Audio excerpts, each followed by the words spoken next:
First step in successfully mixing baguette, we're going to throw all of our ingredients except our salt and our yeast into the mixer, and we're going to auto-lease. So we're going to mix them together until everything's nice and hydrated, and then we're going to set it aside, leave it totally alone for 20 minutes to let the gluten start to develop on its own.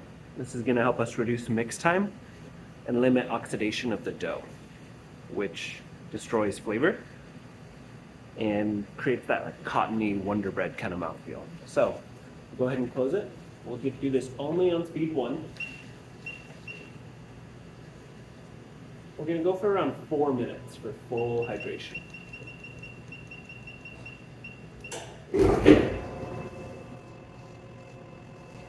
As soon as it looks like things have mostly started hydrating, started to come together, we're going to go ahead and throw it into reverse for a couple seconds. Make sure we get any dry patches that might be missed by mixing only in the forward speed.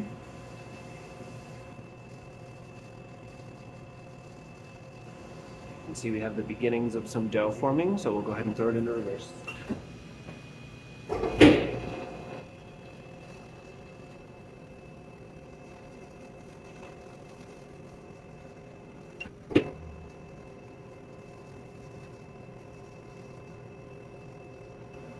This stage where we just have a couple of dry patches left, we're going to go ahead and stop the mixer.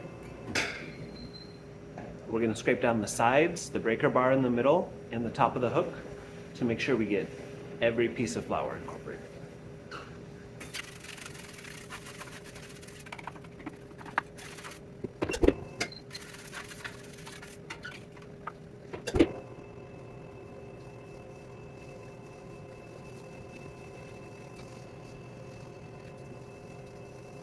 All right, at this stage, everything is fully incorporated. All the flour is hydrated. We're gonna set it aside, let it do its thing, come back to it in 20 minutes. It's now been 20 minutes on our baguette auto-lease.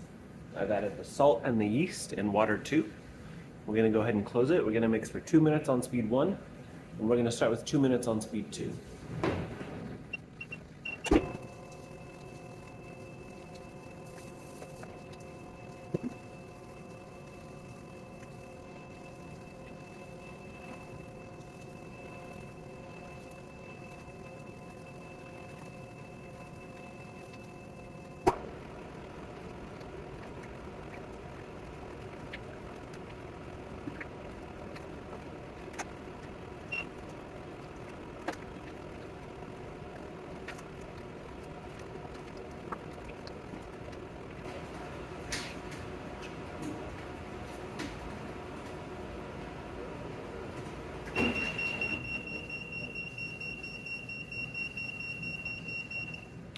And now we'll check our development.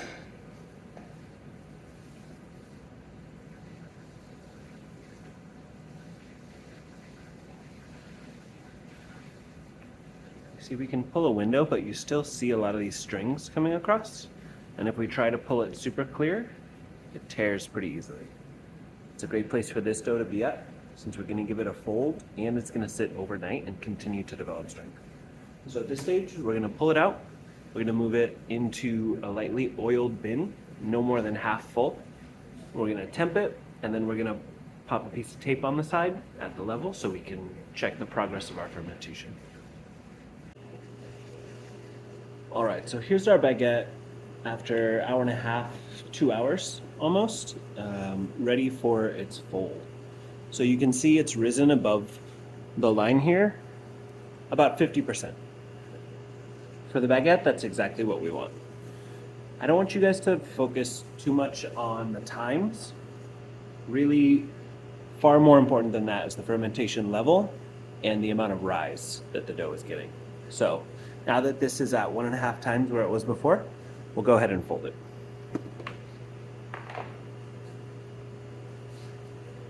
So to fold it, I'm going to wet my hands. I'm going to go in and release it from the sides.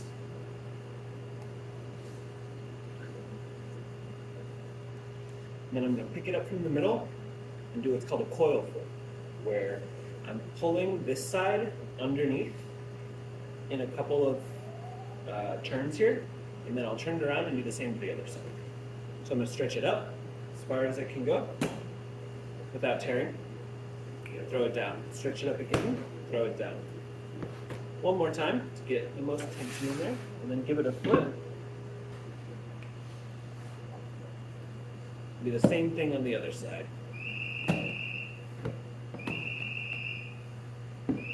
And then I'm going to turn it 90 degrees here.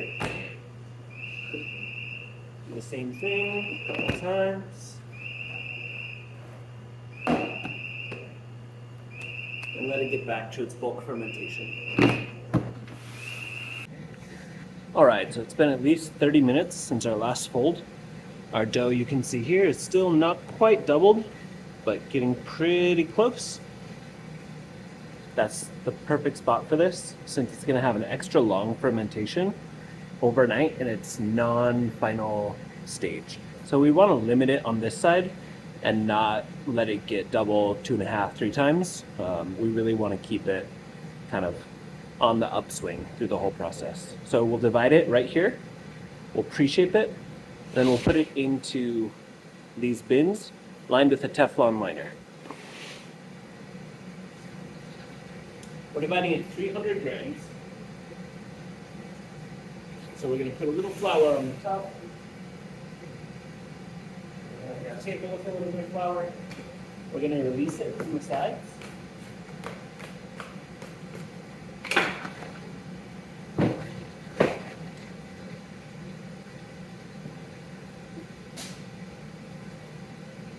Get a little more flour going.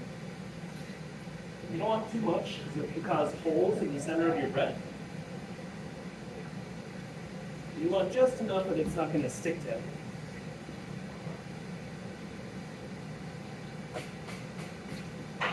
Put a little bit of flour on the table here.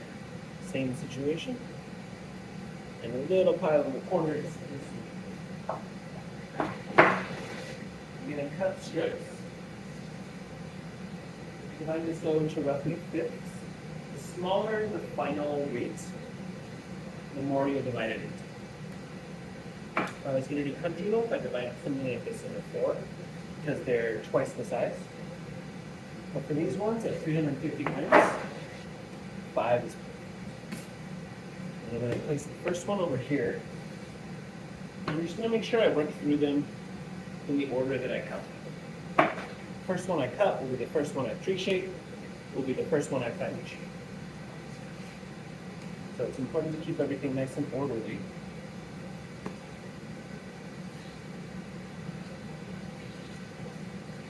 So that we maintain roughly the same amount of fermentation on each piece.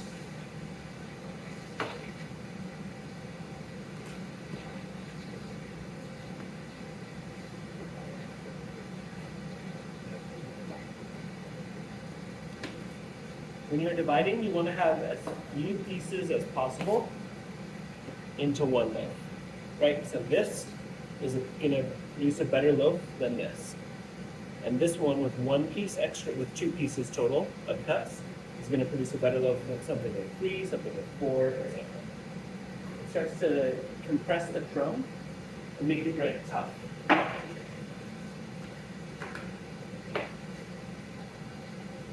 So always aim to have as few as possible.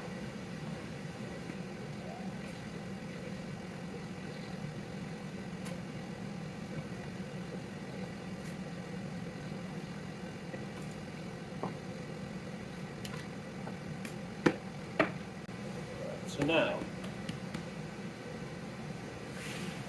in order to appreciate, I'm going to take my piece, gently degas it, and I'm going to work it down into this barrel shape. So here. I want to put a little bit of tension on it. I don't need too much. The point of this is to sort of line everything up in preparation for our final shape. So after I've got it in something like this, I'll move it into the bucket. And I'm going to line up 10 pieces in there, side by side.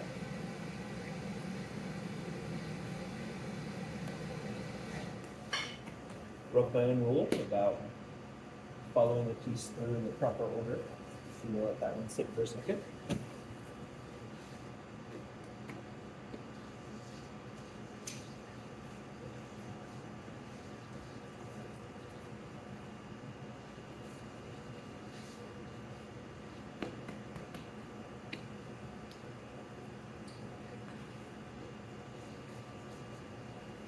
We want the dough here to stick to the table just a little bit.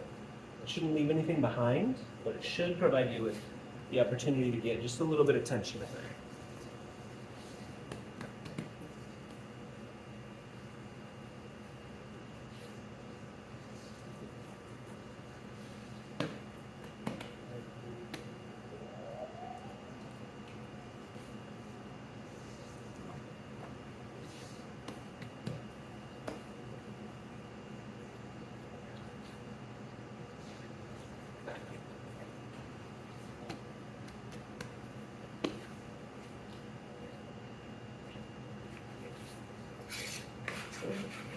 So now that I've pre-shaped one whole bucket, place them in like this. I'm going to cover with one more sheet of Teflon.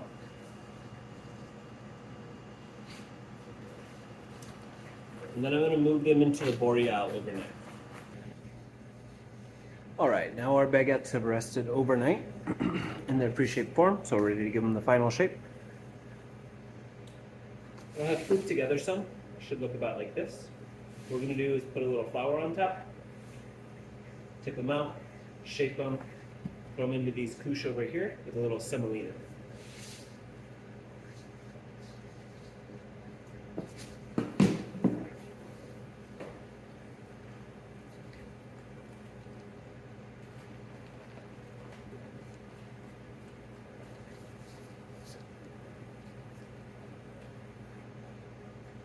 If they stick like this, just make a mental note to use a little more flour next time in the bottom. We'll do just a touch of flour thrown over like that. And we'll split them.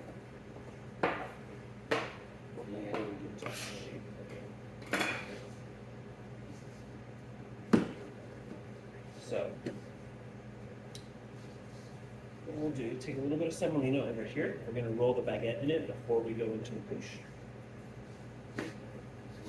Touch of flour on your table. You can degas lightly. And then you're going to go down, down, down, down. And then roll it out.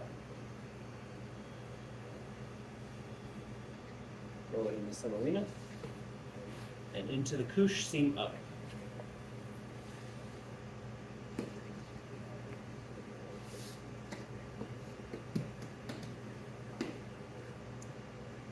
So what you're doing here is kind of pulling forward and then pushing back. You're using the grip on the table to build some tension into the dough. You don't want so much tension that it starts to tear, but you do want it to feel nice and taut before it rolls.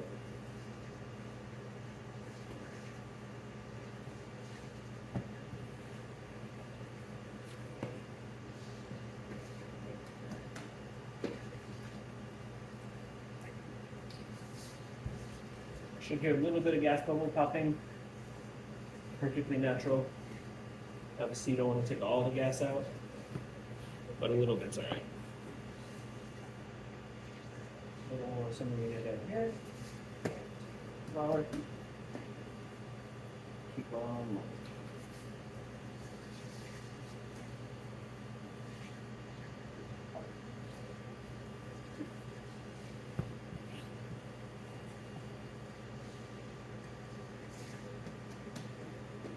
We're going to go 5 per bucket. That makes it nice and easy because you can load 15 per side of the oven. So then you know you just have to put 3 buckets on the loader and you're good to go. You don't have to deal with transporting any partials back and forth. Once you put 5 in, like this, leave them uncovered. So I'm just going to move the couche down and in a little bit to get it out of the way. But you want them open on top so that they can proof quickly.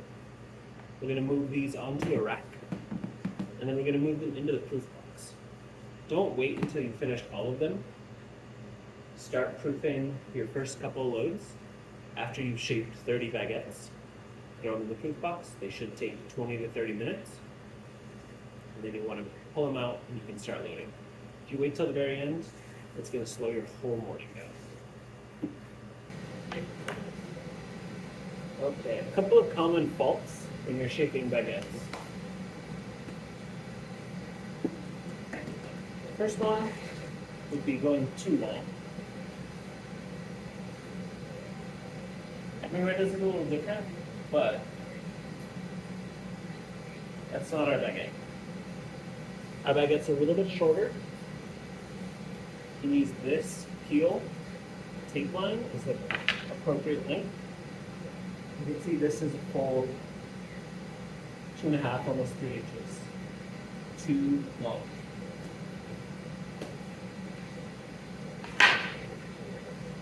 Another one that some people do that people might bring in is the ends.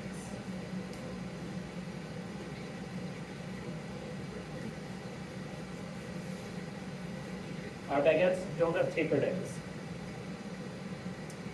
Some people like the ends, some people don't. I enjoy them personally. They're nice and crispy. They also stab through bags. They get in the mouth. They stab people in the mouth. And they're just not what we're going for. Another one, uneven shape, right? So if I, for example, didn't use my hands as a whole unit, when I do this, I'm using my hands, the sides of it. I'm not using my fingers, right? If I use my fingers to come down and do this, I've got a lot of tension here, it's super tight and dense. This is barely touched. This is somewhere in the middle. And then when people roll, if they're trying to stretch, they'll create more unevenness in the baguette. What you want to do is let it go at its own pace, super even pressure, back and forth. What you don't want to do is try to pull it. You don't take your hands from here to here in one motion. You take them from here to here to here to here, right? So instead of stretching through that way, you start here in the middle together, gradually roll up, keeping everything the same thickness all the way. You can feel it as you roll when you move to a thicker or a thinner spot.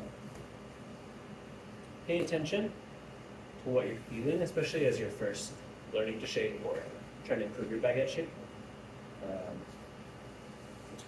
It's one of those things that if you're focused on something else, it can be hard to feel your way through.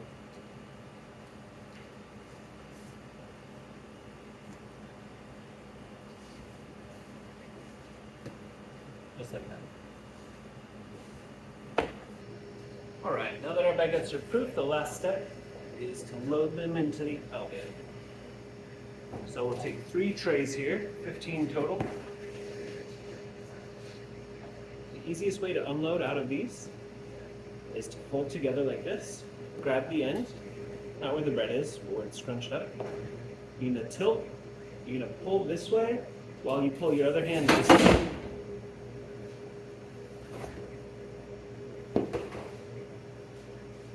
Then we're gonna open it up. Pull it back a little so we have some space. Flip the baguette over. Move it over here. Now, you want to be careful not to stretch them and not to crush them. So you flip, carrying and kind of sliding the middle a little bit along the base of the loader. This is keeping it from getting stretched. And the rest of it, I'm supporting as much as I can with my hands.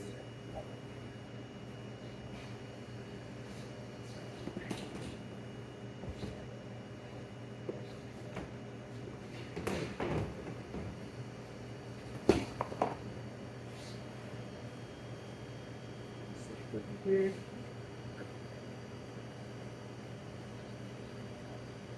Make sure you give a couple inches between the ends of the baguettes. I also like to load not down the slope here, because those can be hard to get out of the oven. When you use the loader to unload, it can crush them. So you want to be a little bit careful there.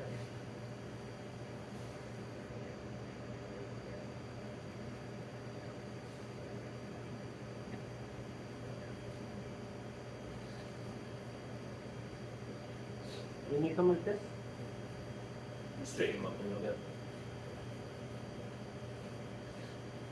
Finding spots where they're stretched apart. Push them back together a little bit. Any spots where they're scrunched up, you can release some of that tension and pull them apart.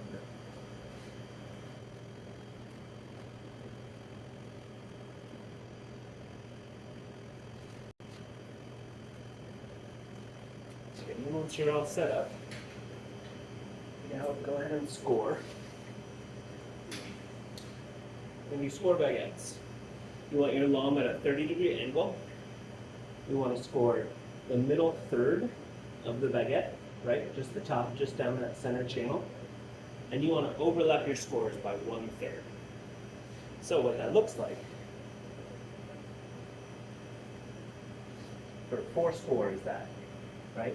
They go down the length of the baguette more than across.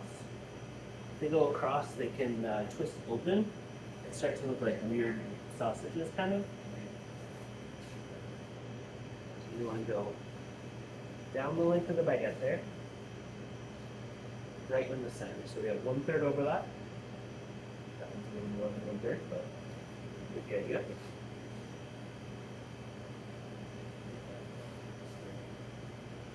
Just the middle third of the baguette.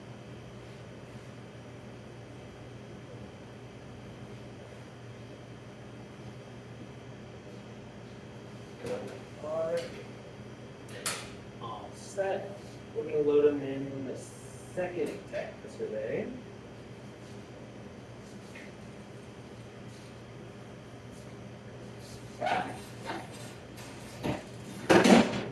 Hold on, this side.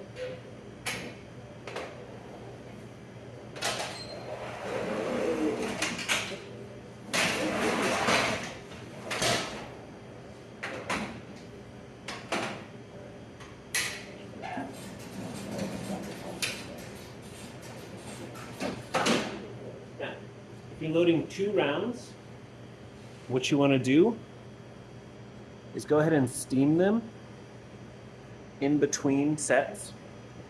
So your first round, like this, if I'm loading the full deck, would be just a touch of steam to make sure they don't skim too much while we load the other one.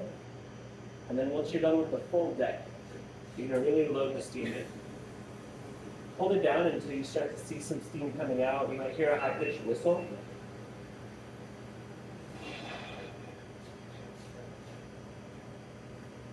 And you're set to go.